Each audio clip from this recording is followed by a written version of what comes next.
తెలంగాణలో కొత్త రేషన్ కార్డులు, ఆరోగ్య శ్రీ కార్డులను వేర్వేరుగా త్వరలోనే జారీ చేస్తామని, రేషన్ కార్డులు కేవలం రేషన్ సరుకుల కోసం మాత్రమే ఉపయోగపడతాయని, తెల్ల రేషన్ కార్డులకు, ఆరోగ్య శ్రీ కార్డులకు లింక్ ఉండదని నీటిపారుదల, పౌర సరఫరాల శాఖ మంత్రి ఉత్తమ్ కుమార్ రెడ్డి కీలక ప్రకటన చేశారు.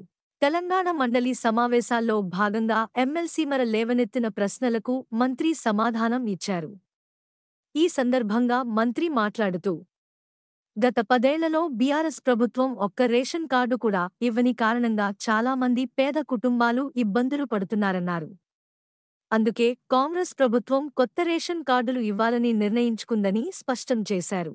రేషన్, ఆరోగ్య శ్రీ పథకాలకు కొత్త అర్హతలతో వేర్వేరు కార్డులు జారీ చేయబోతున్నామని ప్రకటించారు.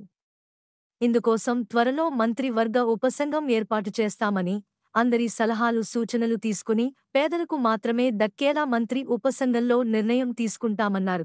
ఇప్పుడు కొత్త రేషన్ కార్డులు జారీ చేసేందుకు ఏ ఫార్మాట్లో దరఖాస్తులు తీసుకోవాలనేది కేబినెట్లో నిర్ణయం తీసుకోబోతున్నామని, కేబినెట్లో నిర్ణయించిన ఫార్మాట్ ప్రకారం ప్రజల నుంచి దరఖాస్తులు తీసుకుని కొత్త రేషన్ కార్డులు మంజూరు చేస్తామని మంత్రి ఉత్తమ్ స్పష్టం చేశారు. ఇక కేంద్రం తెలంగాణలో 54 లక్షల మందిని బీపీఎల్ కుటుంబాల కింద చూస్తుందని, మరో 35 లక్షల పైచిలుకు మందిని రాష్ట్ర ప్రభుత్వం గుర్తించిందని, తెలంగాణలో ప్రస్తుతం 89 లక్షల రేషన్ కార్డులు ఉన్నాయని సమాచారం ఇచ్చారు. మన ఛానల్కి సబ్స్క్రైబ్ చేసుకోండి, లైక్ చేయండి మరియు కామెంట్ చేయండి. మీ సపోర్ట్ మాకు చాలా ముఖ్యం. కొత్త వార్తలు మరియు అప్డేట్స్ కోసం బెల్ ఐకాన్ని నొక్కండి.